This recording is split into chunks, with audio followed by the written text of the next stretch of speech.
محترم حضرات، کل کی گفتگو میں نے جہاں تک عرض کی ہے وہیں پر اپنے ذہن کو حاضر کریں۔ میں نے یہاں تک تذکرہ کیا تھا کہ اللہ کے پیارے حبیب صلی اللہ تعالی علیہ وسلم نے بھی صحابہ کرام کو صف بستہ کر کے میدان بدر میں کھڑا کر دیا، اور ادھر کفار کا لشکر بھی پورے طور پر تیار ہو کر میدان بدر میں وہ بھی صف بستہ تھا۔ میں نے حضرت سواد کا تذکرہ کیا، اور اب یہاں پر ذہن کو حاضر رکھ کر ایک دو روایتیں اور بھی سن لیں، اور پھر میدان بدر میں واقع ہونے ان واقعات کو ذہن میں رکھیں۔ یہ بات ذہن میں اس لیے بھی آئی کہ صحابہ کرام کا کردار میدان بدر میں دیکھنے کے بعد یہ بہرحال سوچنا پڑتا ہے کہ یہ جذبہ، یہ تمنا، یہ آرزو اتنے کامل طریقے پر ان کے دلوں میں کیسے پیدا ہوئی؟ تو جواب تو آسان ہے کہ جب اللہ کے پیارے حبیب کے وہ ساتھ میں ہیں تو یہ سب فیضان نبوت تھا، اور اللہ کے پیارے حبیب کا بے پناہ احسان و کرم تھا کہ ان کو یہ جذبہ اور یہ شعور عطا فرما دیا۔ حقیقت یہی ہے، اور کسی نے شعر بھی بڑا اچھا لکھا ہے اپنے انداز پر کہ میری طلب بھی تمہارے کرم کا صدقہ ہے، میری طلب بھی تمہارے کرم کا صدقہ ہے، قدم یہ اٹھتے نہیں ہیں اٹھائے جاتے ہیں۔ اللہ کے پیارے حبیب نے جس انداز پر چاہا ان کو ایسا نواز دیا کہ ان کی ذات صبح قیامت تک کے لیے ایک نمونہ اور مثال بن گئی۔ اور یہیں پر یہ روایت بھی کہ سرکار نے شہادت کے متعلق جو کلمات ارشاد فرمائے ہیں اور جو باتیں ارشاد فرمائی ہیں ان کو بھی ذہن میں رکھیں کہ اللہ کے پیارے حبیب کا وہ فرمان بھی ان کے پیش نظر تھا۔ فضائل کے شہادت کا ہمیں تفصیلی تذکرہ نہیں کرنا، صرف دو روایتیں مختصر انداز پر کہ ایک ہے شہید ہونا اور ایک ہے راہ خدا میں شہادت کی تمنا کرنا۔ نہیں ہے موقع شہید ہونے کا تو شہید کے فضائل میں تو سرکار نے ارشاد فرمایا کہ وزن دم الشہداء علی الصراط، وزن دم الشہداء فی المیزان یوم القیامہ، کہ شہیدوں کا خون قیامت کے دن ترازو میں تولا جائے گا، جہاں اعمال تولے جائیں گے جس کو میزان کہتے ہیں، تو سرکار نے ارشاد فرمایا کہ شہید کا خون قیامت کے دن تولا جائے گا میزان میں، تو شہید کے خون کی شان کیا ہوگی؟ سرکار فرماتے ہیں قطرۃ دمہ، یعنی شہید کے خون کا ایک قطرہ اثقل من جبل احد، شہید کے خون کا ایک قطرہ جبل احد سے بھی زیادہ وزنی ہوگا۔ اندازہ لگائیں ان کے خون کی کتنی عظمت۔ شہادت کے فضائل بیان کرنے کا موقع نہیں ہے، تو جب صحابہ کی نظر میں یہ فرمان رسول ہو تو پھر سرکار کے سامنے ہی شہید ہونے میں ان کی کتنی پیاری تمنا رہی ہوگی، یہ تو وہی جانے، ہم اندازہ نہیں لگا سکتے۔ اور یہیں پر دوسری روایت کہ اگر کسی کو شہید ہونے کا موقع نہیں ہے تو دعا مانگے کہ شہادت کی سچی تمنا ہی مولا تعالی ہمارے دل کو عطا فرما دے، وہ سچا جذبہ اور شعور ہی عطا فرما دے، یہ بھی ایک بڑی نعمت ہے۔ حدیث شریف کے اندر آتا ہے کہ ایک صحابی بیمار ہوئے، اللہ کے پیارے حبیب صلی اللہ تعالی علیہ وسلم ان کی مزاج پرسی کے لیے تشریف لے گئے۔ ابھی سرکار حیات ظاہری میں ہے، جب سرکار ان کے پاس جلوہ فرما ہوئے تو دیکھا کہ ان کے آنسو جاری ہے، بے قراری کے عالم میں رو رہے ہیں۔ سرکار نے وجہ پوچھی رونے کی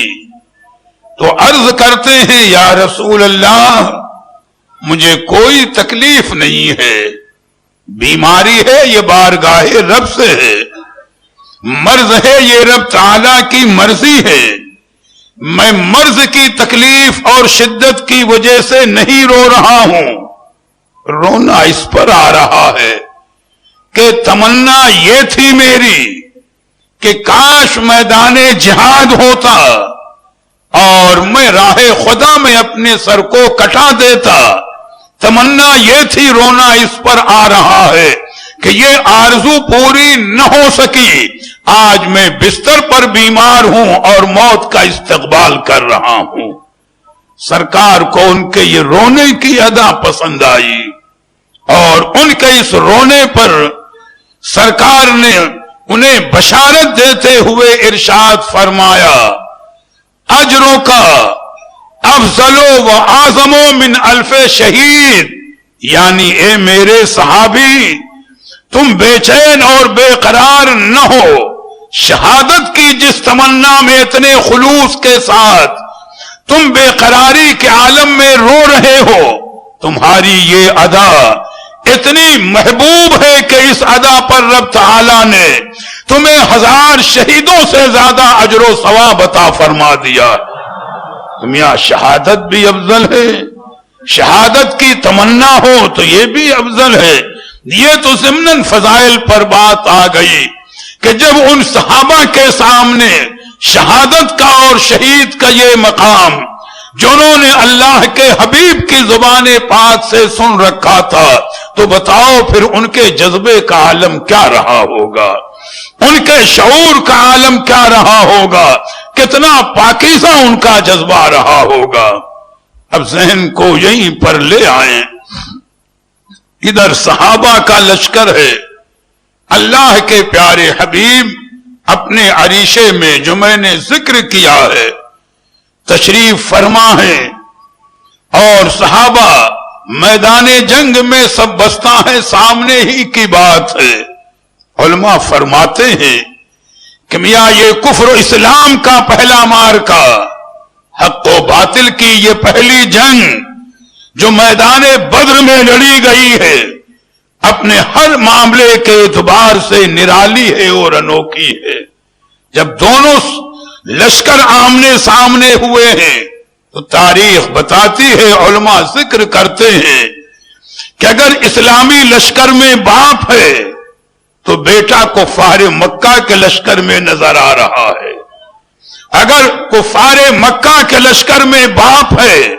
تو بیٹا اسلامی لشکر میں نظر آ رہا ہے۔ سوچو کیسا سخت مرحلہ رہا ہوگا کہ باپ کی تلوار بیٹے کی گردن کے لیے ہے، بیٹے کی تلوار باپ کی گردن کے لیے ہے، کتنا سخت امتحان کا مرحلہ تھا، لیکن ایمان والوں نے رشتے کی پرواہ نہیں کی ہے، رشتے کو نہیں دیکھا ہے، نبی کے ساتھ ایمان کے تعلق کو دیکھا ہے۔ آج کا آدمی غور کرے، تھوڑی دیر کے لیے میں آپ کی تاریخ بتا رہا ہوں، اور اللہ تعالیٰ توفیق عمل عطا فرمائے کہ آج کا یہ ایمان کا دعویٰ کرنے والا دیکھو کسی بد مذہب سے رشتہ بھی کر رہا ہے، گستاخ رسول کے ساتھ بیٹھ کر کھا بھی رہا ہے، دوستی کا معاملہ بھی نبھا رہا ہے، اور نہ جانے کتنے تعلقات۔ ایسے لوگ سوچیں کہ کل میدان قیامت میں وہ نبی کی بارگاہ میں کون سمو لے کر جائیں گے۔ تاریخ کہتی ہے کہ سیدنا ابو بکر صدیق رضی اللہ تعالی عنہ اگر اللہ کے پیارے حبیب کے ساتھ ہیں تو آپ کے وہ صاحبزادے جو ابھی ایمان نہیں لائے تھے کفار مکہ کے لشکر میں ہیں، صدیق اکبر نے رعایت نہیں کی ہے، تلوار لے کر ان کی جانب بڑھ گئے ہیں۔ بیٹا نہیں دیکھا جائے گا، نبی کے ساتھ رشتے ایمان دیکھا جائے گا۔ حضرت حذیفہ ہیں، ان کا سگا باپ ہے امیہ کفار مکہ کے لشکر میں، سرکار فاروق اعظم کا سگا ماموں کفار مکہ کے لشکر میں تھا، تلوار لی ہے، گردن اڑا دی ہے فاروق اعظم نے سگے ماموں کی، کہا رشتہ نہیں دیکھا جائے گا، نبی سے ایمان کا تعلق دیکھا جائے گا۔ دعا مانگو یہ جذبہ میسر آئے، یہ شعور میسر آ جائے، اور جس دن یہ توفیق میسر آ جائے وہی ہمارے لیے سربلندی اور کامیابی کا ذریعہ ہے۔ یہ تو میں نے وہاں کے میدان کا ایک نقشہ بتایا کہ دونوں طرف کے لشکروں میں منزل یہ تھی، اور اس زمانے میں جنگ کا دستور یہ تھا کہ ایک بارگی دونوں لشکر آپس میں بھڑ نہیں جاتے تھے کہ چلو مجموعی طور پر ہنگامہ شروع ہو جائے۔ اس دور میں جنگ کا طریقہ یہ تھا کہ دونوں طرف کے لشکر سے کبھی پہلے ادھر سے ایک پہلوان نکلتا، کبھی ادھر سے ایک نکلتا، اور وہ میدان میں اپنی بہادری کے جوہر دکھاتا، اور کچھ دیر مقابلہ ہوتا، اور کچھ دیر اس طرح کی جنگ ہونے کے بعد پھر جب موقع آتا تھا تو دونوں لشکر آپس میں گھمسان کی جنگ بعد میں شروع کرتے تھے۔ تو تاریخ بتاتی ہے سرکار نے صحابہ کو پہلے حملہ کرنے سے روکا، فرمایا ابتدا ادھر سے ہونے دو، ابتدا ادھر سے ہونے دو۔ تاریخ بتاتی ہے کہ کفار مکہ کے لشکر میں سے ادھر سے سب سے پہلے عتبہ اور اس کے ساتھ شیبہ اس کا بھائی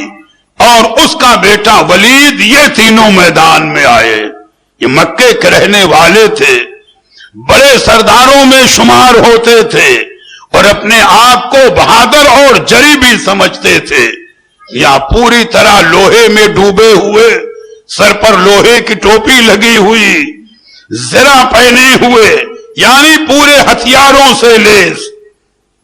تاریخ کہتی ہے کہ میدان میں آنے کے بعد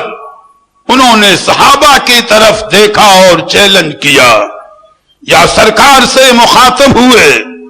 کہ ہمارے مقابلے کے لیے اپنے لشکر سے آدمیوں کو بھیجیے، ہم 3 ہیں تو 3 آپ کی طرف سے آئیں، فردن فردن مقابلہ ہوگا۔ سرکار کی مرضی تھی، شروع میں مدینہ طیبہ کے رہنے والے 3 انصاری صحابی میدان میں آئے۔ عتبہ نے ان سے ان کا حال پوچھا، نسب پوچھا، وطن پوچھا، تو کہنے لگا کہ آپ لوگ میری جوڑ کے نہیں ہیں، ہماری جوڑ کے ہمارے خاندان کے لوگ ہی آئیں جو مکے کے رہنے والے ہوں، تاکہ معاملہ برابر کا ہو۔ بہرحال اس وقت کا مزاج تھا، سرکار نے ان تینوں صحابہ کو بلا لیا، یہ واپس ہو گئے۔ اللہ کے پیارے حبیب کے اشارے پاک پر حضرت سیدنا امیر حمزہ، ان کے ساتھ سیدنا علی مرتضی، اور ان کے ساتھ ایک صحابی جن کا نام حضرت عبیدہ ہے، یہ تینوں حضرات قریش سے تھے، مکے کے رہنے والے، خاندانی اعتبار سے بھی ہم پلہ تھے، آئے میدان میں کھڑے ہو گئے۔ تاریخ کہتی ہے کہ ان تینوں حضرات کے چہروں پر بھی نقاب تھی، ان تینوں حضرات کے چہرے پر بھی نقاب تھی۔ عتبہ پہچان نہیں سکا کہ میرے مقابلے میں یہ آنے والے کون لوگ ہیں، تو عتبہ نے کہا پہلے اپنا تعارف کرا دو، بتا دو کہ آپ لوگ کون ہیں، میری جوڑ کے ہیں یا نہیں ہیں۔ بھئی جہالت کا غرور تھا، کفر کا غرور تھا، دولت و طاقت کا ہر قسم کا غرور تھا جس میں وہ مبتلا تھے۔ حضرت سیدنا امیر حمزہ رضی اللہ تعالی عنہ نے تعارف کرایا، میں فلاں ہوں، یہ علی مرتضیٰ ہیں اور یہ حضرت عبیدہ ہیں۔ جب تعارف کا کام مکمل ہو گیا تو عتبہ کہتا ہے کہ ہاں آپ لوگ میری جوڑ کے ہیں، اب مقابلہ بہتر رہے گا۔ لیکن میں یہ سوچوں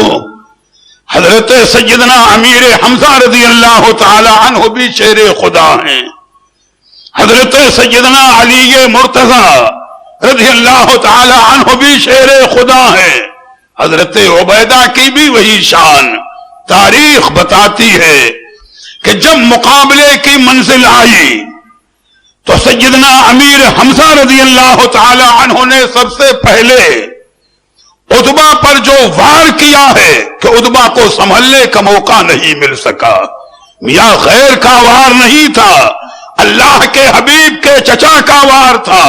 جو اللہ و رسول کے شیر ہیں۔ مورخین نے بتایا، علماء فرماتے ہیں کہ واللہ